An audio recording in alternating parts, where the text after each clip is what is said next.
Yo, we got a 2008 Chevy Suburban. I think this is gonna work for '07 to 2014. Chevy Silverado, GMC Sierra, anything with a 5.3 liter, right? All right, we are changing the oil pressure sensor / switch. So I've got my engine cover off. It comes off. Those little pegs, it sticks on there it is. All right, I'll show you what I've done. I've disconnected the fuel line right here. You don't have to do that, but it helps. See these four little clipperoos? That's what holds your fuel line on. And you can get a little tool like this for just a couple dollars. And you put it on here and you shove forward, and what that does is expand those clips so that your line just pulls right off. Takes 10 seconds. I also took this evap line off. See how you press down and it makes an opening so you can take it off, and then press in, it locks in. That was right here. Just gives you a little extra room. Now our pressure sensor, let's try to zoom in. You see this little plastic piece right here, this little plastic cover? Who knows why it's there? It'd give us a lot more room if it wasn't. Well, let's look down in this hole. You see that hole? We're gonna zoom in. And you see those threads? I'll put my finger in right there on the tip of my finger. Boom, that's where our oil pressure sensor was. We got it out, and I'm gonna show you how to do that easy. It's just like a little 10-minute job if you're good at it and you've done it before. So let's zoom back out, and we can get our hand in behind here. Skinnier your hands, the better. Right there, you see, I can touch it. There's my finger on it. That's the location. I used a combination of ratchets, extenders. See, we got this universal swivel socket, really helps. We've got these very short wobbler extensions. So I used a combination of 2 of these right there. We got the second one there, boom, and 2 short wobble extensions. And we put these on our oil pressure socket. Where'd I put it? Right here. You're gonna need one of these. They're like 10 bucks. It's an oil pressure socket. This is a 1 1/16 right there. And we just put our combination of extenders on there and then put it right on the oil pressure sensor that was fitting in there. There's your oil pressure switch sensor right there. Comes with a little squish washer for sealing. There we go. That's how you get it out. I will show you installing it back in there as best as possible. But down in that hole, that threaded hole I showed you, there is a screen, and that screen likes to clog up and give you a bad reading. Comes with the new oil pressure sensor here. There's the new one. Here's that little screen that fits in there. It just comes right out. The only thing that might give you trouble is the O-ring.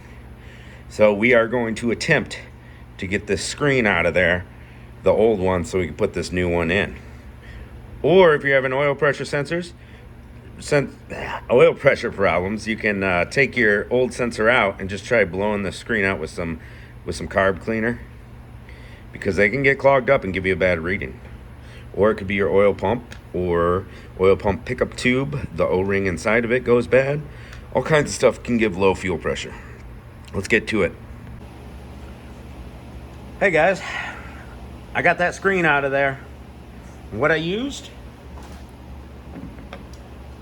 was a little pick, a little slightly bent pick. Took about 10 tries to get a good grab on it.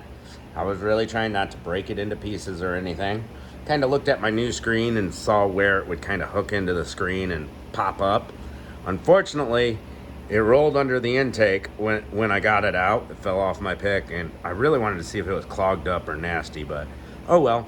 Then we popped the new screen in, lubricated the O-ring with a little oil, popped it in, and put my pinky finger down that hole and pressed until it locked in. There's like a little spot where it locks in. Before you take your old screen out, you can kind of judge with your finger how deep it goes.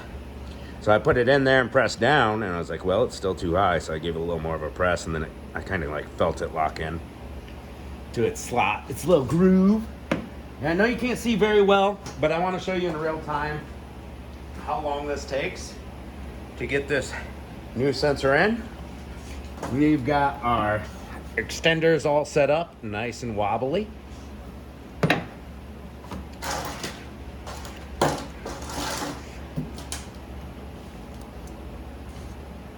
All right, sensor in my hand. And we can kind of see the hole.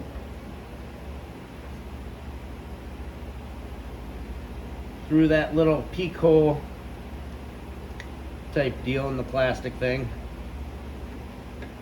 And I got it started, and I'm gonna thread it in as far as I can by hand. It's got that sealing washer and that sealing stuff on the threads. Now we're gonna fish our socket in. We can kind of see where our socket is through that peak hole. I've got something getting in my way. Probably the wiring harness. There we go. I fished it in on top of the sensor. Now I've got to kind of like lock into the sensor. There we go. I think we got it. Perfect. Ratchet. Hopefully you guys can't see my butt crack hanging out. I'm kind of bent over pretty good here. Apologize. Gotta do what you gotta do. Get her done. Let's get our ratchet locked in. There we go. We're gonna tighten that sensor down.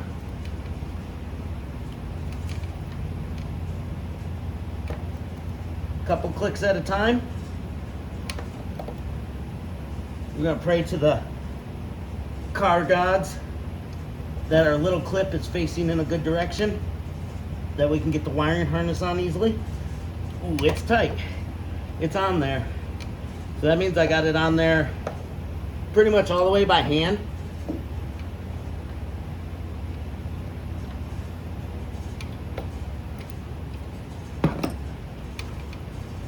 Fishing my sockets back out.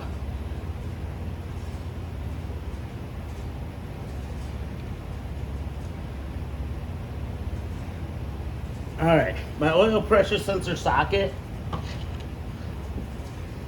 is jammed onto the new sensor.